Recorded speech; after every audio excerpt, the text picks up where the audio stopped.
엄마, 요즘 같은 세상에 위험하니까 적금 통장은 제가 보관할게요. 그게 더 안전해요. 며느리의 그 말을 들었을 때 박순자는 아무 말 없이 조용히 미소 지으며 고개를 끄덕였다. 스마트폰도 잘 다루지 못하고 은행 잔고 확인도 할 줄 모르는 그녀는 마음속으로 생각했다. 며느리 말이 틀린 건 아니야. 나이도 들었고 돈이라도 잃어버리면 괜히 자식들한테 폐가 되지. 그때부터 매달 연금은 그녀 명의의 계좌로 들어왔지만 통장과 카드 모두 며느리의 손에 있었다. 윤경은 그녀 대신 돈을 인출하고 대신 공과금을 내고 대신 합리적으로 지출했다. 어느 날 박순자가 바람막이 연고를 더 사려고 하자 윤경은 찡그린 얼굴로 말했다. 엄마, 이건 왜 또 사요? 집에 아직 몇 병 남았는데요. 그 이후 박순자는 다시 묻지 않았다. 그날 아침 날씨는 막 선선해지기 시작했다. 박순자는 평소처럼 일찍 일어나 마당을 쓸고 수건을 빨았다.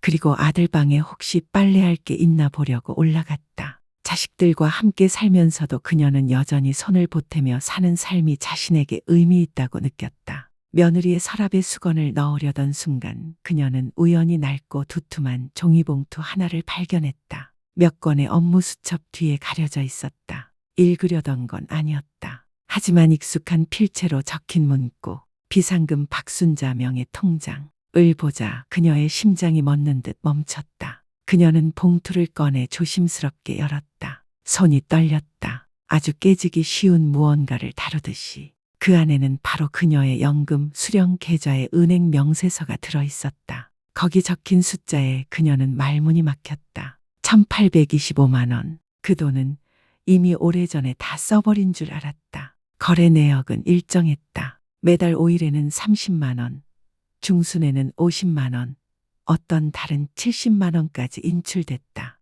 인출자는 바로 윤경이었다. 그녀는 침대 가장자리에 앉았다. 얼굴은 창백해졌다. 아침을 굶으며 돈을 아꼈던 날들, 몰래 10,000원짜리 몇 장을 쌀독에 숨겨두던 기억이 떠올랐다. 이제 그 모든 돈이 한마디 상의도 없이 쓰이고 있었다. 그 순간 아래층 부엌에서 윤경의 목소리가 들려왔다. 가볍게 들렸지만 박순자의 가슴에는 무겁게 박혔다. 석준아, 이번 달도 엄마 통장에서 좀 뺐어. 다운이 학원비 올랐거든. 보험료도 있고 오늘 다 처리할게.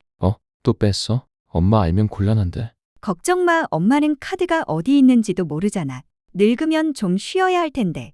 엄마 돈이 우리 가족 긴급기금이네. 두 사람은 웃었다. 박순자는 계단에 멈춰 섰다. 손에 쥔 명세서를 꼭 쥐었다. 마치 그 종이 한 장이 자신을 절벽 아래로 떨어지지 않게 붙잡아주는 것처럼. 그날 밤 그녀는 잠들지 못했다. 오래된 천으로 감싼 수첩을 서랍에서 꺼냈다. 야채를 팔고 쌀을 이던 시절부터 적어두던 가계부였다. 첫 장엔 자전거 사주기 위한 저축, 중간 장엔 1999년 남편 병원비라고 적혀 있었다. 각 줄마다 그녀의 삶과 기억이 새겨져 있었다. 그녀는 마지막 장을 넘겼다. 손은 떨렸지만 그 어느 때보다 단단하고 명확하게 천천히 글을 써내려가기 시작했다. 나는 한때 자식에게 돈을 맡기는 것이 사랑이라고 생각했다. 하지만 이제 알겠다. 나 자신을 위해 조금도 남기지 않으면 나는 그저 목소리 없는 그림자일 뿐이다. 내일부턴 사람답게 살 권리를 되찾겠다. 그날 아침 안개가 자욱했다. 박순자는 시계가 6시도 되기 전 조용히 눈을 떴다. 마당 밖에서는 마른 나뭇가지 사이로 바람이 휘몰아치고 몇 장의 노란 낙엽이 사각거리며 흩날렸다. 집 안은 고요했다. 모두가 깊은 잠에 빠진 새벽. 2층에 사는 노모는 평소와는 다른 무언가에 몰두하고 있었다. 그녀는 늘 하던 대로 부엌에 내려가 죽을 끓이지 않았다. 식탁을 정리하지도 않았고 손주를 위한 우유도 준비하지 않았다. 대신 두꺼운 외투를 껴입고 돋보기를 낀 채 그녀만의 작은 방으로 들어갔다. 오래된 나무 장롱 오직 그녀만이 손대는 공간이었다. 그녀는 바닥에 앉아 깊은 숨을 내쉬었다. 손을 뻗어 낡은 외투들 뒤에 숨겨진 장롱 속 깊숙한 곳을 더듬었다. 몇 분간의 수고 끝에 그녀는 짙은 갈색의 나무 상자를 꺼냈다. 남편이 돌아가시기 전 차를 담아두던 상자였다. 딸깍 뚜껑이 열리는 소리와 함께 오래된 신문지에 쌓인 채 3권의 종이 통장이 드러났다. 낡고 빛바랜 그 통장은 모서리가 너덜너덜해져 있었다. 박순자는 마치 추억을 다시 여는 듯 조심스럽게 한 권씩 펼쳐보았다. 첫 번째 통장, 시골 살 때 농협에서 개설한 통장이었다. 그때는 채소를 한 바구니 팔고 나면 몇 천 원 남짓 남았지만 그녀는 꾸준히 이곳에 저축했다. 잔액 370만 원. 두 번째 통장, 아들과 함께 서울에 올라와 살게 된 이후 틈틈이 아르바이트로 모은 돈을 모아둔 통장이었다. 폐지를 주워 팔거나 시간제로 가사도우미를 하며 번 현금을 봉투에 담아 이 통장에 넣었다. 잔액 185만 원. 세 번째 통장, 식당에서 일하던 시절 스스로 가입한 임의가입연금 계좌였다. 퇴직 후에도 한 번에 찾지 않고 그냥 모아두었던 돈이었다. 잔액 520만 원. 새 통장을 바라보며 그녀는 묘한 감정에 사로잡혔다. 안타까움과 억울함이 동시에 밀려왔다. 평생 모은 돈인데 정작 지금에야 이렇게 다시 마주하게 된 것이다. 나이 들면 돈이 뭐 필요해라고 늘 생각했지만 아무것도 가진 게 없다고 여겨지는 순간 그녀는 뼈저리게 깨달았다. 돈이 없으면 말도 바람처럼 가볍구나. 그날 오후 그녀는 결심했다. 동네에서 가장 신뢰하는 이웃 백노인 댁을 찾아가기로.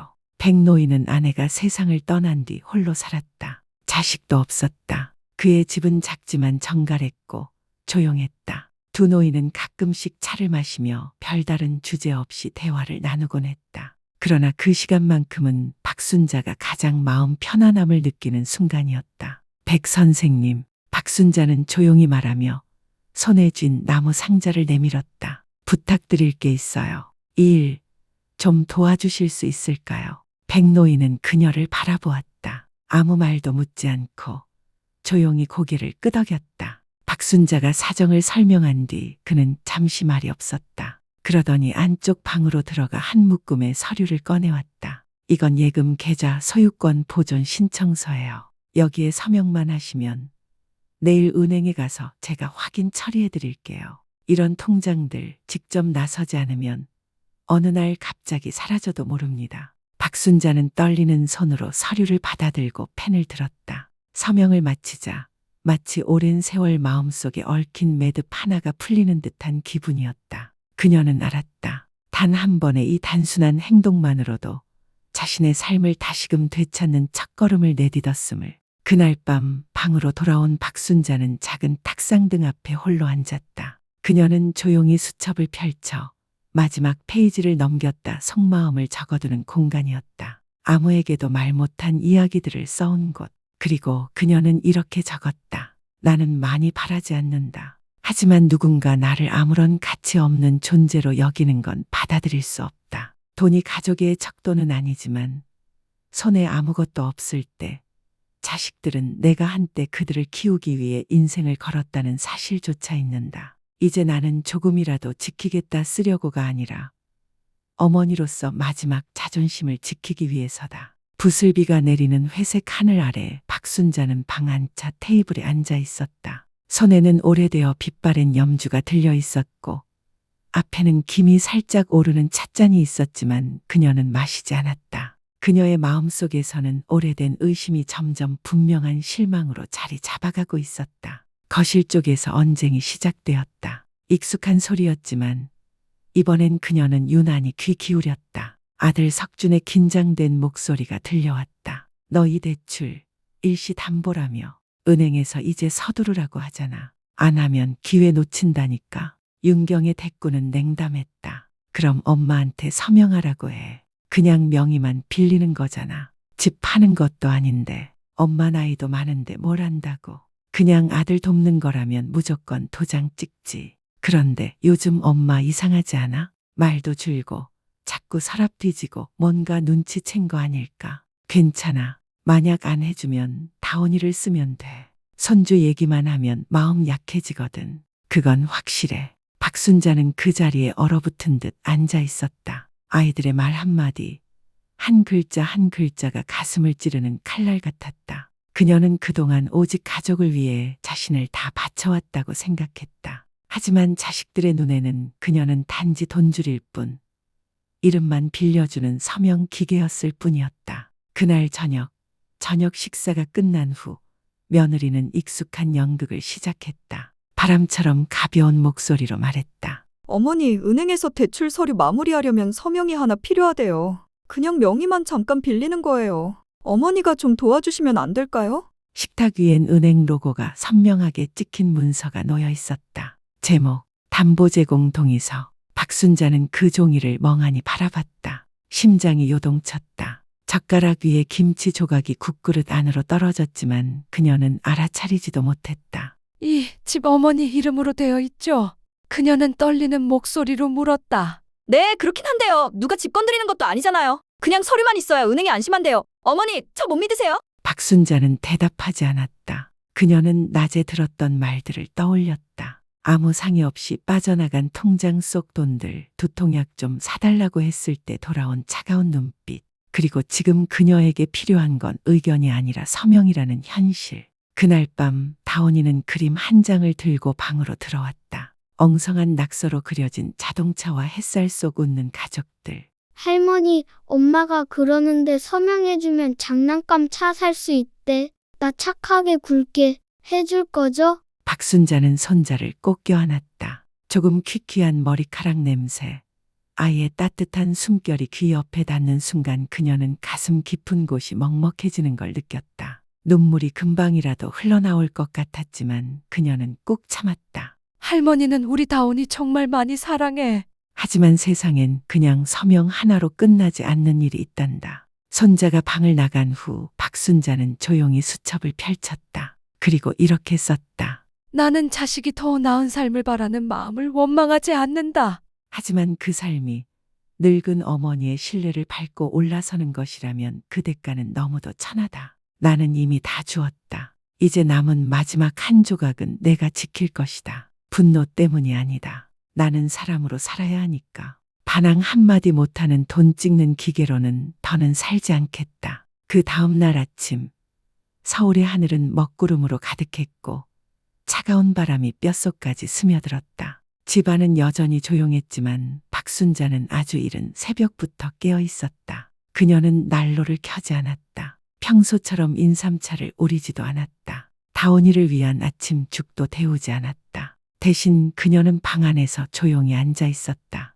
벽에 걸린 가족 사진을 바라보며 사진 속 모두는 환하게 웃고 있었지만 그녀의 마음은 텅 비어 있었다. 책상 위엔 어제 며느리가 건넨 담보 제공 동의서 가 놓여 있었다. 종이에 접힌 자국은 그녀의 소나기에 얼마나 꽉 쥐고 있었는지를 말해주고 있었다. 그 위엔 아무런 서명도 잉크 자국도 없었다. 박순자는 나무장을 열어 오래된 저축 통장 3권이 들어있는 작은 상자를 꺼냈다. 그리고 그 아래 서랍을 열어 갈색 봉투 하나를 꺼냈다. 10년 전부터 자신이 직접 기록해온 지출 내역서였다. 하나하나 항목이 적혀 있었다. 남편 약값 5만 원, 손주 생일 선물 10,000원, 4월 연금 석준에게 전달, 임시 대출 미상환, 숫자 하나, 글자 하나까지 모두가 평생 조용히 희생해온 증거들이었다. 이제 그녀는 울지도 않았다. 그녀의 마음은 이미 오래전에 메말랐다. 자신이 가족이라고 믿었던 감정은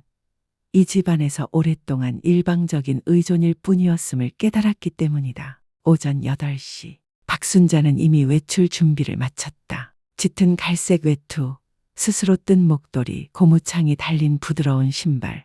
익숙한 죽가방 하지만 이번엔 시장이 아니라 다시 시작하기 위한 길이었다. 방을 나서기 전 그녀는 짧은 편지를 하나 써서 가족사진 옆 탁자 위에 조심스레 올려두었다. 날 찾지 마세요. 전화도 하지 마세요. 나는 평생을 당신들을 위해 살아왔습니다. 이제 남은 삶은 나 자신을 위해 살겠습니다. 나는 더 이상 어떤 서류에도 서명하지 않을 겁니다. 내가 서명하고 싶은 단 하나의 문서는 내가 사람이라는 걸 증명하는 것이니까요. 지갑처럼 걸어다니는 존재가 아니라는 걸. 며느리는 여전히 자고 있었고 아들은 이불 속에 파묻혀 있었다. 박순자는 조용히 기억 위를 걷듯 천천히 걸었다. 걸을 때마다 마음속 무게 하나씩 내려놓는 기분이었다. 273번 버스를 탔다. 그동안 창밖으로만 바라보던 분주한 거리들. 하지만 이번엔 그녀가 탑승자였다. 방향을 선택한 사람, 스스로 길을 정한 사람, 기다리는 사람도 지시받는 사람도 아닌 은행에 도착한 그녀는 낡은 통장 3권을 창구 직원에게 내밀었다. 젊은 여직원이 놀라며 말했다. 와, 이런 종이 통장 오랜만에 봐요. 이렇게 잘 보관하신 것도 대단하세요. 박순자는 가볍게 웃으며 말했다. 내가 이걸 지켜온 건 언젠가 이 돈들이 대표하는 내 자존심이 필요할 날이 올 거라 믿었기 때문이야. 계좌 통합 절차를 마친 후 화면에 최종 잔액이 떴다. 1075만 원. 직원이 물었다. 계좌 이체하시겠어요?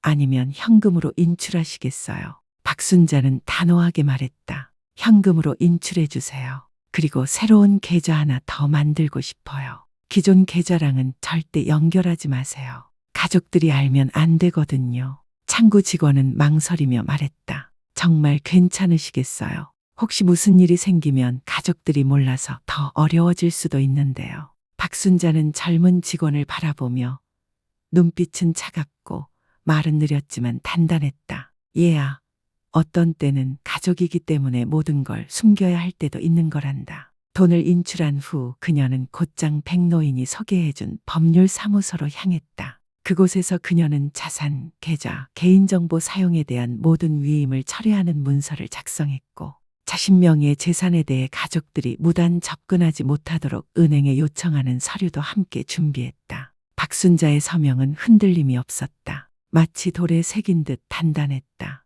그날 오후 그녀는 서울 북부 외곽의 작은 하숙방 하나를 빌렸다. 근처에는 재래시장과 약국이 있었고 무엇보다 조용했다. 주인이 물었다. 혼자 사시는 거 괜찮으시겠어요? 그녀는 미소 지으며 말했다. 괜찮아요. 여러 해 만에 진짜로 살아있는 기분이에요. 그날 밤 새 방 안 노란 조명 아래 조용히 앉은 그녀 앞에는 김치와 미역국 그리고 따뜻한 밥 한 공기가 있었다. 누구도 그녀를 부르지 않았고 누구도 돈을 요구하지 않았고 누구도 명령하지 않았고 누구도 그녀를 무시하지 않았다. 오직 라디오에서 흘러나오는 그녀가 좋아하는 트로트 음악뿐. 그녀는 수첩을 펼쳐 단 한 줄을 적었다. 73년 만에 처음으로 나는 진짜 자유를 느낀다. 다음 날 아침 겨울 초입에 희미한 햇살이 하숙방의 작은 창문을 비쳤다. 박순자는 오랜만에 깊고 편안한 잠에서 깨어났다.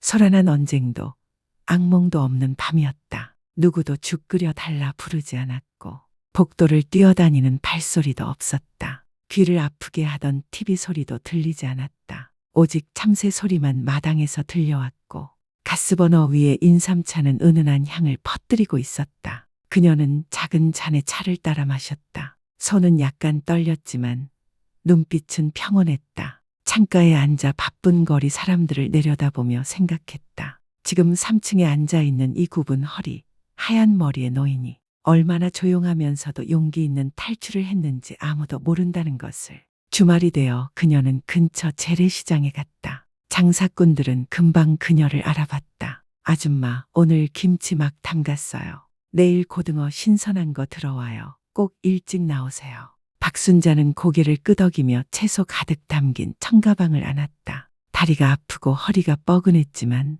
그녀는 매 걸음마다 느꼈다. 나는 아직 살아있다. 세상의 일부다. 그녀는 시장 구석 작은 테이블을 빌려 뜨개질을 시작했다. 누군가 사겠냐고 물으면 이렇게 대답했다. 팔지는 않아요. 그냥 재미로 떠요. 마음에 들면 가져가요. 바람 불 때 목 따뜻하게 하세요. 한 소녀가 다가와 빨간 목도리에 손을 댔다. 눈빛이 반짝였다. 박순자는 거의 완성된 목도리를 건네며 말했다. 따뜻하게 지내, 얘야. 아이는 고개를 숙여 인사하고 조심스레 감사합니다. 라고 말했다. 박순자는 그 아이의 머리를 쓰다듬었다. 가슴이 그 어느 때보다 따뜻해졌다. 어느 날 낯선 번호로 전화가 걸려왔다. 여보세요. 박순자 어르신 되시나요?